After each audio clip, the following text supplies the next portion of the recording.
Buenas, en el siguiente seminario abordaremos el proceso de fundición, siendo este el más empleado dentro de las actividades de manufactura. Desarrollaremos aspectos generales, principales características y ejercicios de aplicación. Nosotras, estudiantes de Ingeniería Industrial de la Universidad del Magdalena, te invitamos a acompañarnos de este recorrido. En términos generales, el proceso de fundición se realiza en una máquina fundidora, la cual funde, realiza moldes y maneja los materiales de manera derretida. Inicialmente se elabora el fundido calentando los materiales a altas temperaturas para derretirlos, es decir, pasarlo de sólido a líquido. Luego es vertido en la cavidad de los moldes. Estos pueden ser permanentes o desechables, para luego pasar a la etapa de enfriamiento, en la cual se produce la solidificación del material. Durante este tiempo se pierden considerables cantidades de calor y al enfriarse lo suficiente se retira el molde. En ocasiones es necesario realizar procesos complementarios, tales como limpiar, quitar el exceso de metal, inspeccionar el producto y dar tratamiento térmico para obtener un mejor acabado. Entre los materiales para realizar fundiciones encontramos el hierro, el cual es el metal más abundante en nuestro planeta y su principal característica es que se magnetiza. El magnesio es el metal estructural más antiguo y es característico por su bajo peso y su capacidad para formar aleaciones mecánicamente resistentes. El aluminio es un metal blando y frágil y se le debe agregar hierro y silicio para endurecerlo. El cobre es un metal maleable y dúctil, el cual al alearse con el estaño forman el cobre. El estaño es maleable y dúctil, resistente a la intemperie, resiste la corrosión, no se oxida fácilmente.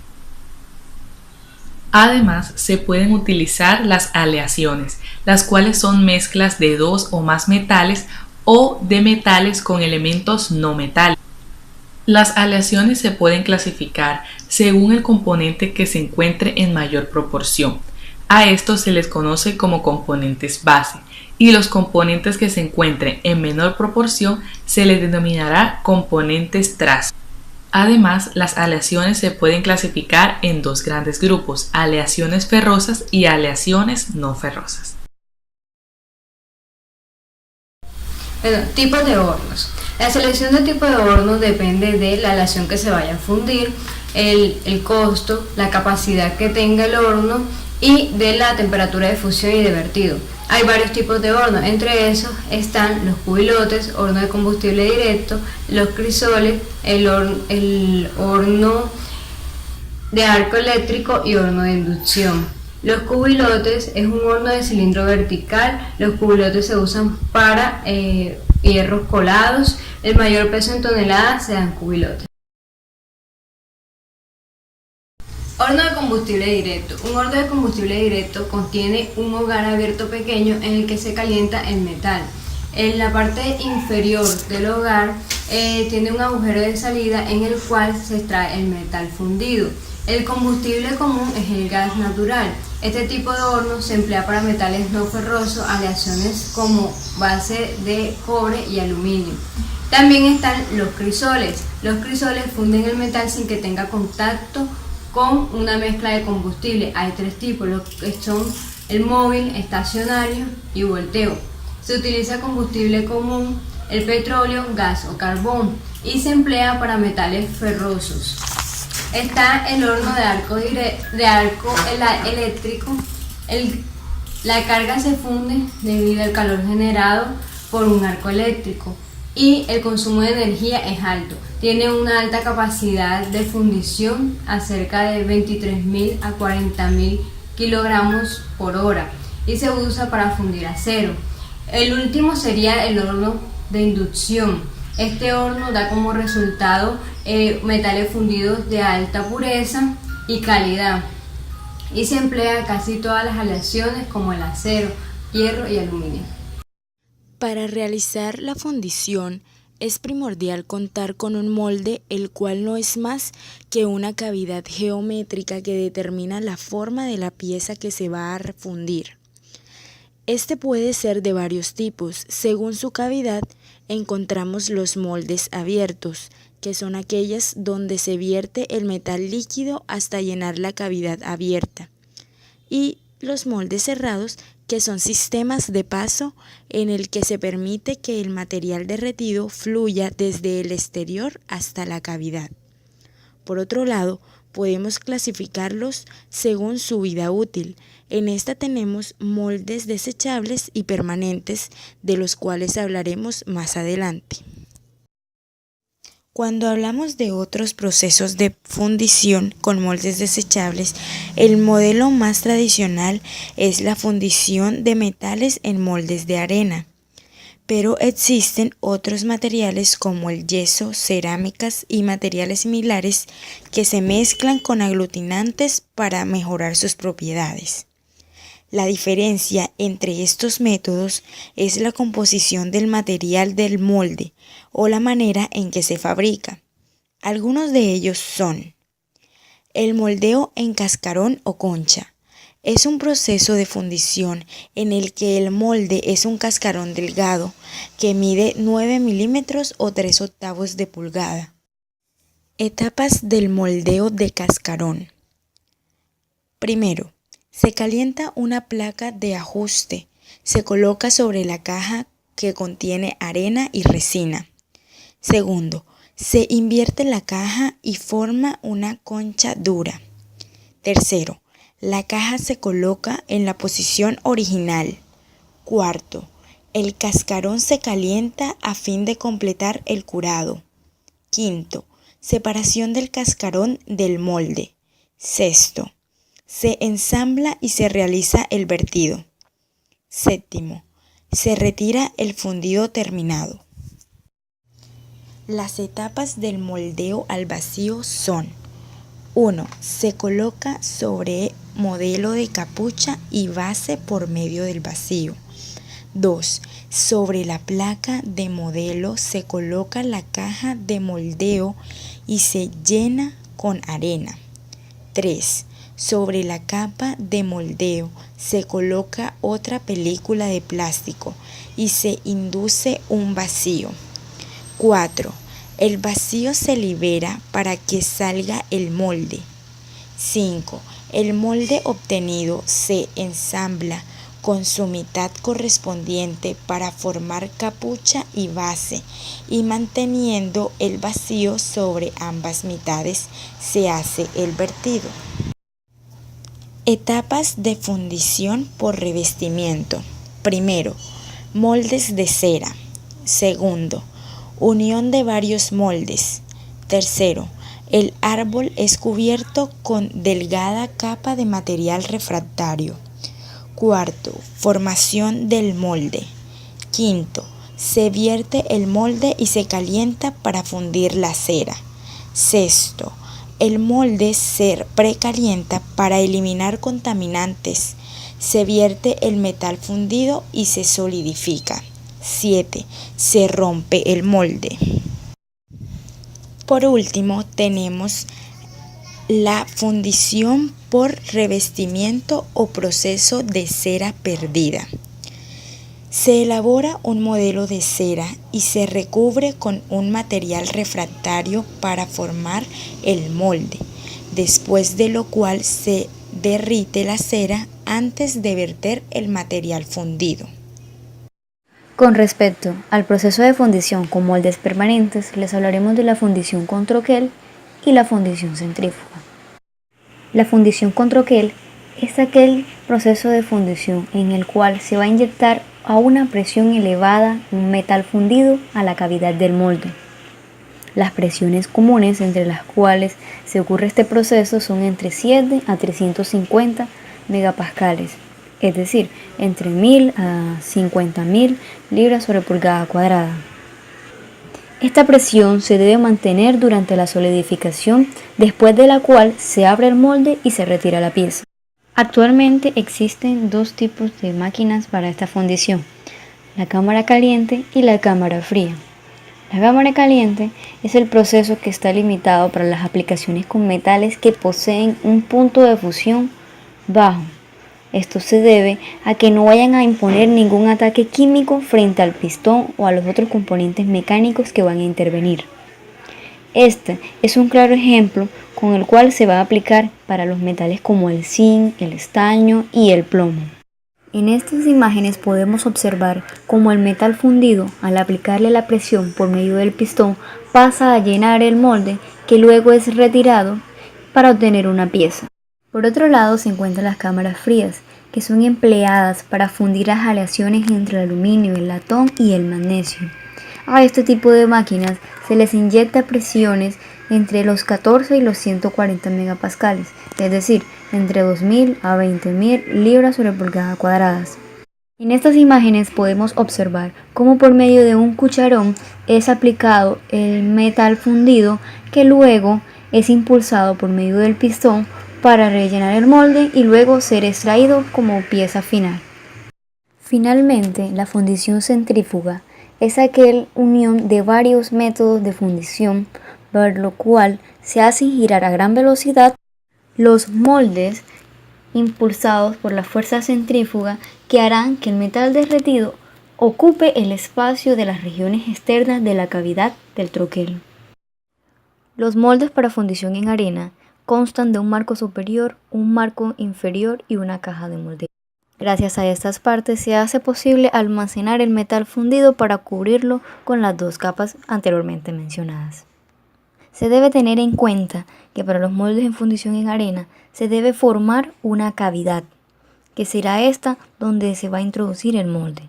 Por ende debe tener unos modelos que van a ser esa pauta a seguir, que puede ser de madera, metal u otro material, para finalmente formar el molde que va a ser empleado para la fundición. Los sistemas de paso son empleados para aquellos moldes que se encuentran cerrados. Estos constan de un sistema de paso como tal, que va a ser ese canal o red que el material derretido fluye desde la parte externa a la parte interna. Luego se debe tener en cuenta el bebedero del vertido, que será aquella zona donde el metal ingresa por un vaciadero, donde este vaciadero va a conducir a la cavidad principal, que será impulsado por un embudo de vertido que dará como finalidad minimizar las salpicaduras y las turbulencias. Ahora hablaremos de modelos y núcleos. La fundición con arena requiere de un modelo. Este viene a ser un patrón de tamaño real de la pieza. Sin embargo, debe tener una dimensión mayor al tamaño real de la misma, con el fin de tener en cuenta las tolerancias por efecto de contracción maquinado en el fundido final. Los materiales usados en la fabricación de los modelos incluyen madera, plásticos y metales, dependiendo del tipo de fundición a elaborar. En cuanto al núcleo o corazón, es un modelo a tamaño real de la superficie interior de la pieza. Se inserta en la cavidad del molde antes del vertido, de modo que el metal derretido fluirá y se solidificará entre la cavidad del molde y el núcleo, para formar las superficies externas e internas del fundido. Por lo general, el núcleo está hecho de arena compactada para que tenga la forma que se desea. Igual que el modelo, el tamaño real del núcleo debe incluir tolerancias para la contracción y el maquinado.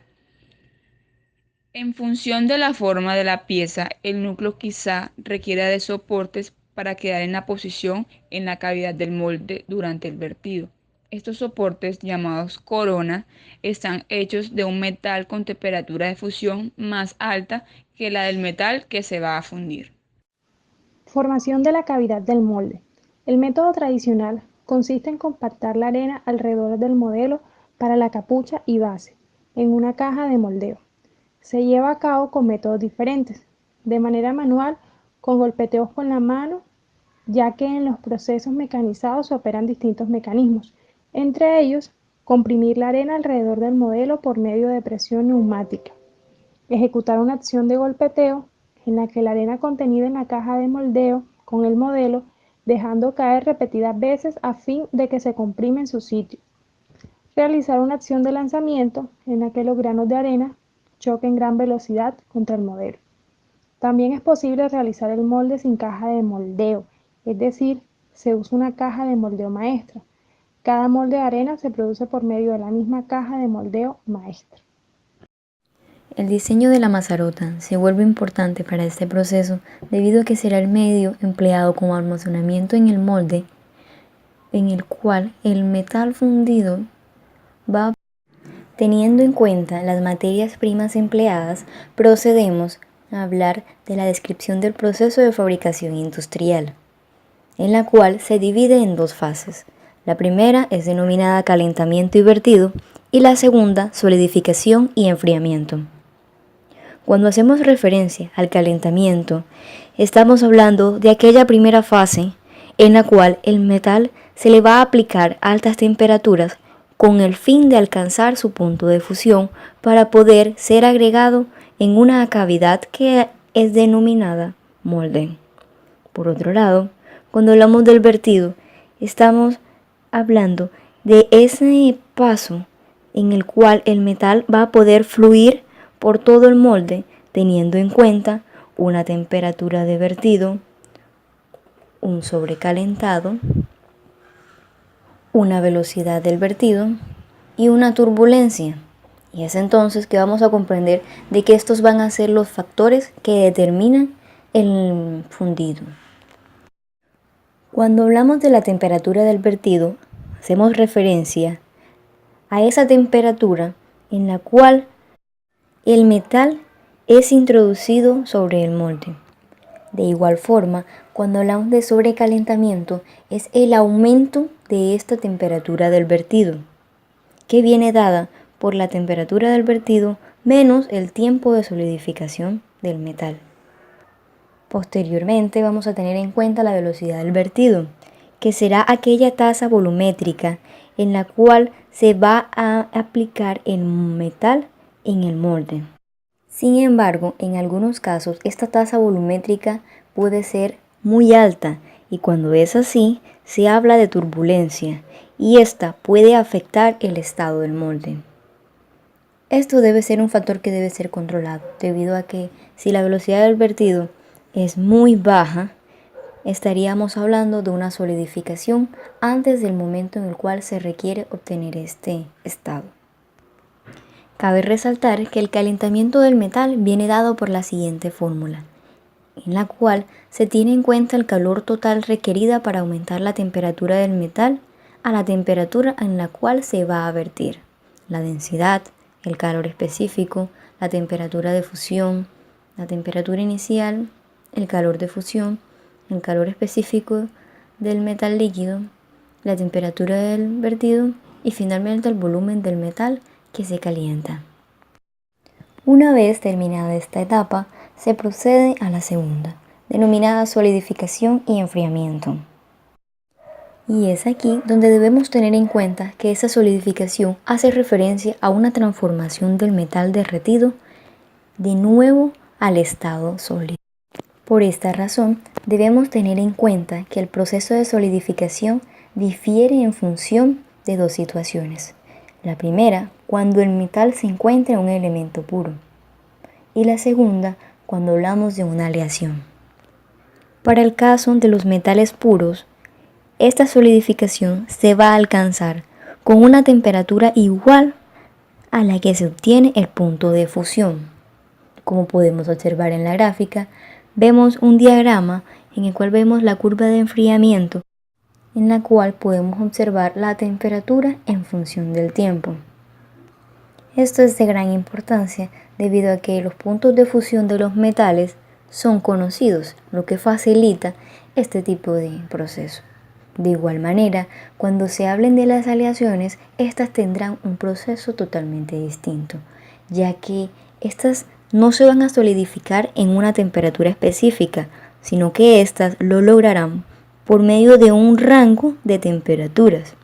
Como observamos en la gráfica, las aleaciones pasan de un diagrama de fase, que es el que vemos en el lado izquierdo, donde hay una aleación entre el cobre y el níquel, que posteriormente, si apreciamos la gráfica de la derecha, vemos la curva de enfriamiento alcanzando una composición del 50% de níquel y 50% de cobre durante la fundición.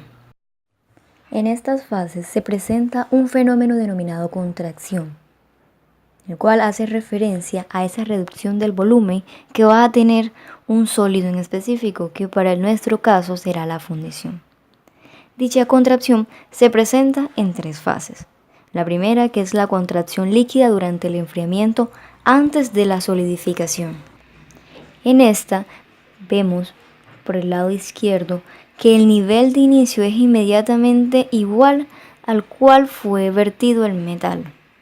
En la parte posterior observamos cómo es la apariencia del metal fundido.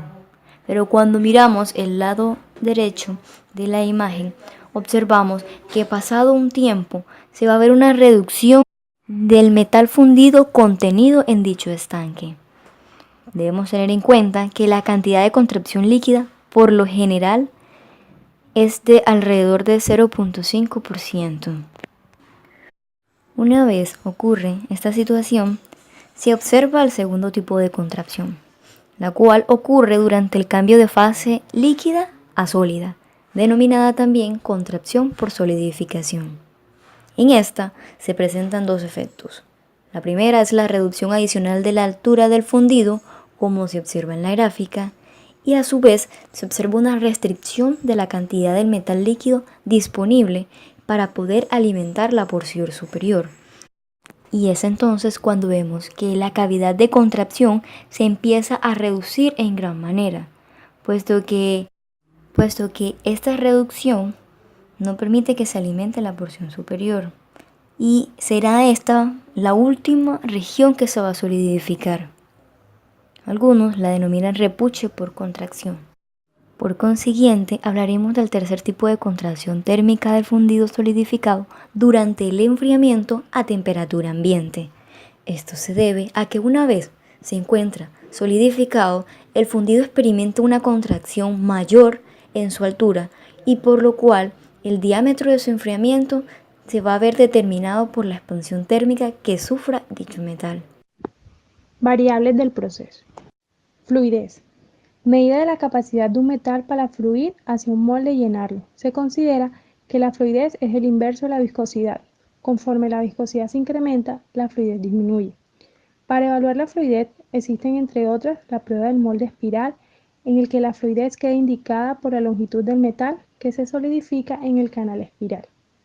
Un espiral más largo de fundido significa fluidez mayor del metal derretido. Las variables que intervienen en la fabricación del molde corresponden a la resistencia, la reutilización, la colapsabilidad y la permeabilidad. Cada una de ellas es un factor determinante para poder elaborar cada uno de los moldes que fueron mencionados con anterioridad. Para finalizar, dejamos esos 2 ejercicios de aplicación que permitirán afianzar los conocimientos anteriormente explicados.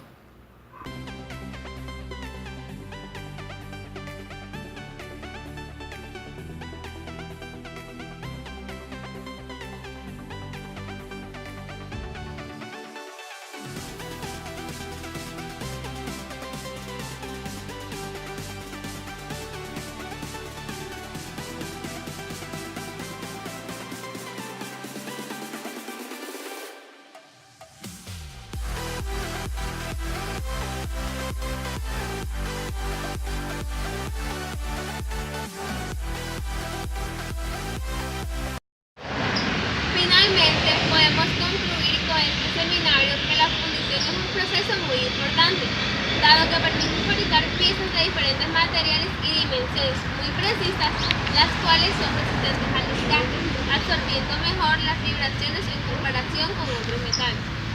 Además, el metal fundido es un componente importante en la mayoría de maquinarias modernas, vehículos, utensilios de cocina, herramientas, equipos de trabajo, entre otros.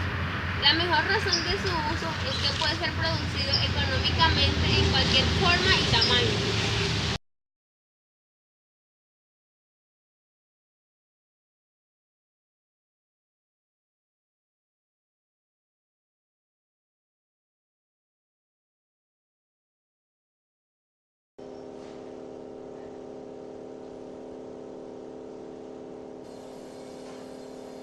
Es muy importante llenar el molde lo más rápido posible. El caldo vertido recorre el interior vacío de la pieza y por su propia condición líquida llega a los puntos más difíciles. Pero si antes de hacer todo el recorrido se solidificara por un enfriado rápido, obstruiría el paso impidiendo el llenado de todo el molde. Es por eso que algunas piezas se llenan con 2 crisoles a la vez y por diferentes puntos.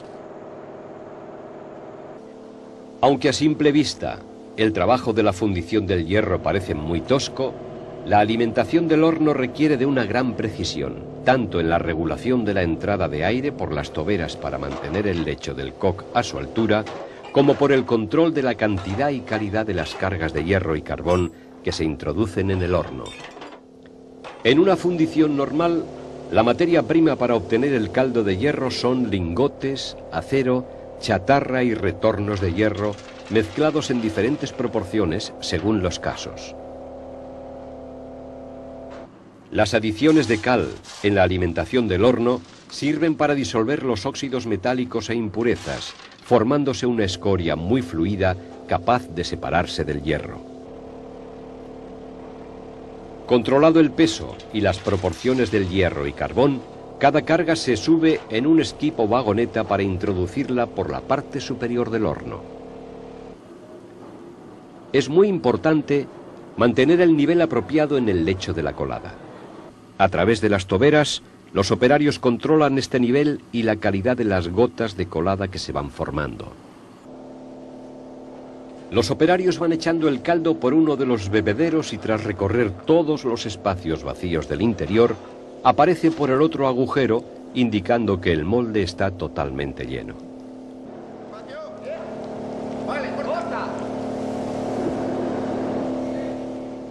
El gas que se forma sale a una gran presión. Para el moldeador es una tranquilidad que se inflamen los gases al salir, pues ello garantiza que no se forma mezcla explosiva en el interior con el riesgo de reventar los moldes.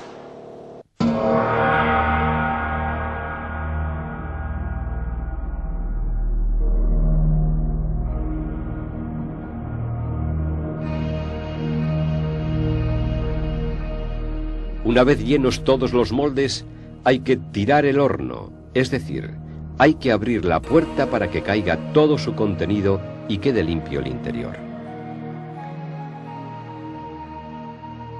La jornada de fundición ya ha terminado. Han sido casi 8 horas de manipulación con el fuego y el hierro. Ahora solo hay que esperar que las piezas se enfríen para que cojan el temple adecuado.